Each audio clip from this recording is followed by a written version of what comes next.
नमस्कार, आपके साथ मैं हूं नलिनी पांडे और मेरे साथ हैं मेरे सहयोगी मयंक। आज जिस तरह से लखनऊ में मायावती ने एक बड़ी रैली की, लाखों लोग वहां पर जमा हुए। अब उस पे अलग अलग कयास लगाए जा रहे हैं क्योंकि मायावती ने समाजवादी पार्टी पर भी निशाना साधा और अपने विपक्षी दलों पर भी साधा, लेकिन बीजेपी पर निशाना नहीं साधा। लेकिन आने वाले चुनावों से पहले मायावती की ये बड़ी रैली, इसकी बड़ी बातें क्या रही आज की? देखिए, सबसे बड़ी बात तो ये थी कि इस रैली में 5 लाख से ज्यादा सपोर्टर्स बीएसपी के और मायावती के बहन जी के सपोर्टर्स जमा थे। देखिए, जहां ये रैली हुई वहां पे बताया जाता है सुबह 4 बजे से लोगों का आना शुरू हो चुका था। सुबह 4 बजे से लोग वहां पे अपने ग्राउंड में जमा होना शुरू हो गए थे। मायावती से मिलना चाह रहे थे, उन्हें देखना चाह रहे थे, उनका भाषण सुनना चाह रहे थे। इतने बड़े पैमाने पर, इतने बड़े स्तर पर रैली थी। ये एक बड़ा शक्ति प्रदर्शन था मायावती की तरफ से, और एक प्रकार से 2027 का जो चुनाव है उसके लिए भी एक उन्होंने आज जो है ताल ठोक। लेकिन मायावती की इस महारैली का मुद्दा क्या था? देखिए, उन्होंने आज जो 5-6 बहुत बड़ी बातें कही जिसके कई मतलब निकाले जा रहे हैं। देखिए, सबसे बड़ी बात जो मायावती ने कही उसमें उन्होंने एक क्लियर संदेश दिया आने वाले 2027 के चुनाव के लिए कि बीएसपी का सियासी स्टैंड क्या होगा। मायावती ने ऐलान किया कि हम किसी भी पार्टी के साथ किसी तरह का अलायंस नहीं करेंगे। उन्होंने ये बात साफ कर दी कि देखिए, हमने जब भी अलायंस किया यूपी में, इसका बीएसपी को नुकसान हुआ। पिछली बार भी अलायंस नहीं हुआ था बीएसपी का। देखिए, उन्होंने ये कहा कि अलायंस करने से बीएसपी का जो वोट बैंक है वो दूसरी पार्टी को तो ट्रांसफर हो जाता है, उसके कैंडिडेट को ट्रांसफर हो जाता है, लेकिन दूसरी पार्टी के जो वोट बैंक है वो बीएसपी को नहीं मिल पाता। लेकिन आप ये मान रहे हैं कि इस बार भी इस ऐलान के बाद मायावती वोट कटवा का ही काम करेंगी, जिसके लिए बीएसपी जानी जाती है? देखिए अभी जो पेपर पे जो स्थिति है उसके हिसाब से अगर हम आज चलें, आज जो मायावती जी ने अपना स्टैंड रखा, उन्होंने एक तो समाजवादी पार्टी पर जमकर निशाना साधा। उनका जो पीडीए फॉर्मूला है, इसको ये मायावती के जो है निशाने पर था। क्या कह रही थी? उन्होंने कहा कि हमारे विरोध में सबसे आगे समाजवादी पार्टी रही है। यह पीडीए की हवाई बातें करके दलित वर्ग को गुमराह कर रही है। सपा सरकार ने हमारी योजनाओं के नाम बदलकर अपने नाम से चलवाया। देखिए, इनका कहना यह था कि जो पीडीए की बातें कर रही है समाजवादी पार्टी, मायावती को ये लगता है कि जो ये पीडीए है ये एक प्रकार से बीएसपी के वोट बैंक में सेंध लगाने की कोशिश है। मुस्लिम, दलित, इनको साथ लाके। अब देखिए, जो पीडीए का फॉर्मूला है, 2022 में अगर आप देखें तो बीएसपी का वोट शेयर 12% से ज़्यादा, और 2024 के लोकसभा चुनाव में 6% तक गिर गया।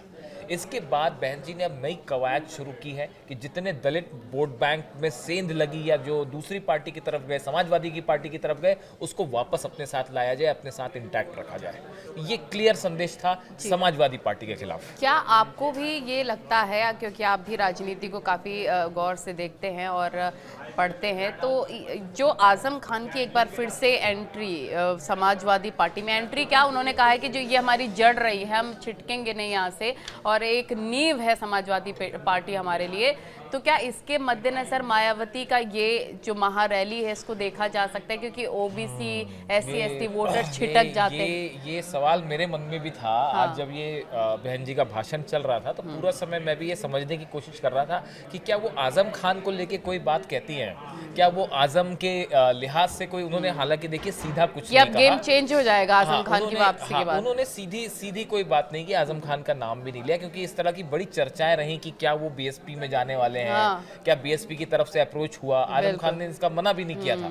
उन्होंने कहा कि तो अप्रोच करने वाले जाने, जो मुझे ऑफर दे रहे हैं वो बताएंगे सच क्या है।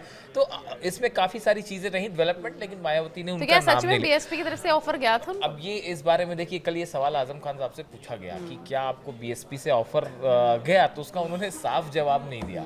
उन्होंने कहा ये तो ऑफर देने वाले ही बताएं, मैं क्यों बताऊं। तो इस तरह की बातें थी। तो ये बड़ा इंटरेस्टिंग था कि आजम खान को लेकर क्या आज बहन जी ने कोई इशारा किया। देखिए, उन्होंने एक बात और कही एसपी को लेके कि सपा ने गुंडों, बदमाशों, माफियाओं को ही बढ़ावा दिया है, कानून व्यवस्था चरमरा गई। कमोबेश यही स्थिति बीजेपी सरकार में भी रही। उन्होंने बीजेपी भी निशाना साधा, लेकिन समाजवादी पार्टी उनके मेन टारगेट पर रही। कांग्रेस को लेकर उन्होंने काफ़ी जो है वो तीखी आलोचना करी। उन्होंने कहा कि अंबेडकर जो है उनको लेकर उन्होंने बात कही कि उनको जो है भारत रत्न की उपाधि नहीं दी गई कांग्रेस के शासनकाल में, और कांशीराम जी के देहांत के बाद भी केंद्र की कांग्रेस सरकार ने एक दिन के लिए भी राष्ट्रीय शोक की घोषणा नहीं की। इस तरह से उन्होंने जो है कांग्रेस पर भी निशाना साधा। लेकिन गौर करने वाली बात ये थी कि उन्होंने एक मौके पर योगी आदित्यनाथ और बीजेपी की तारीफ करी। उन्होंने कहा यह मौजूदा सरकार यानी योगी सरकार के हम आभारी हैं क्योंकि उन्होंने हमारे बनवाए स्मारक स्थलों के रखरखाव के लिए टिकट से मिली राशि का सही उपयोग किया। जो स्टैचूज बनाए हैं, स्मारक बने हैं, उसका उन्होंने उसके रखरखाव का सही इस्तेमाल किया राशि का, ये उन्होंने कहा। और मायावती का कहना था कि बीजेपी सरकार में पैसा दबाया नहीं जाता, ये सपा जैसी, ये पार्टी सपा जैसी नहीं है।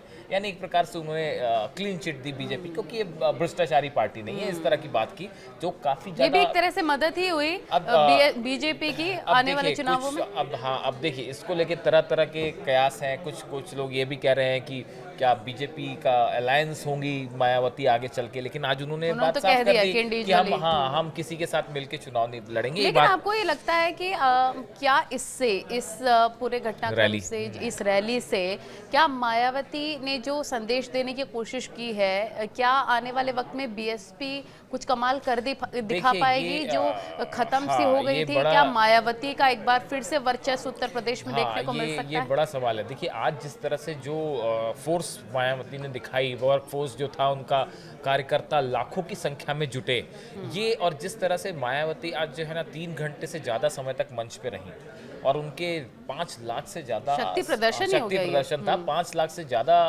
वोटर्स जो है, उनके सपोर्टर्स जो है वो मैदान में टिके रहे, उन्हें देखने आए थे दूर दूर से।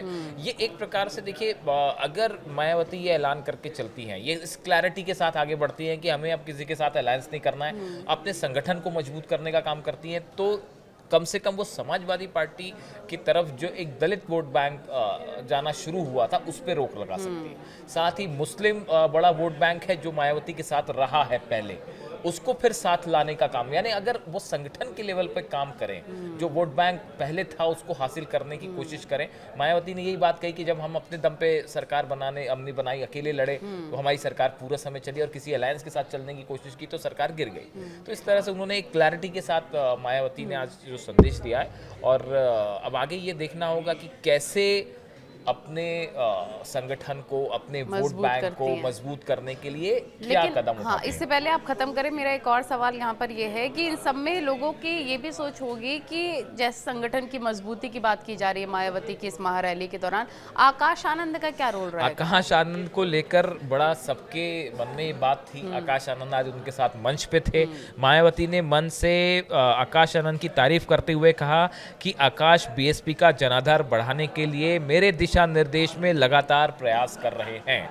यानी आकाश के साथ जो उनकी दूरी थी, मनमुटाव था, वो फिलहाल दूर है, पार्टी में है, मंच पे उनके साथ है, और संभवतः अगर मायावती के गाइडेंस पे चलते हैं तो पार्टी में वो एक मजबूत स्थिति और आने वाले वक्त में बुआ भतीजावाद के भी आरोप लग सकते हैं। हाँ, अब देखिए इस तरह के आरोप लगते हैं हमेशा पार्टी में, लेकिन आज मायावती की इस रैली से एक बड़ा संदेश गया कि यूपी में मायावती का जलवा भी बरकरार है। इससे जुड़ी और भी जानकारी जो होगी हम आप तक पहुंचाएंगे। Thank you so much. Thank you.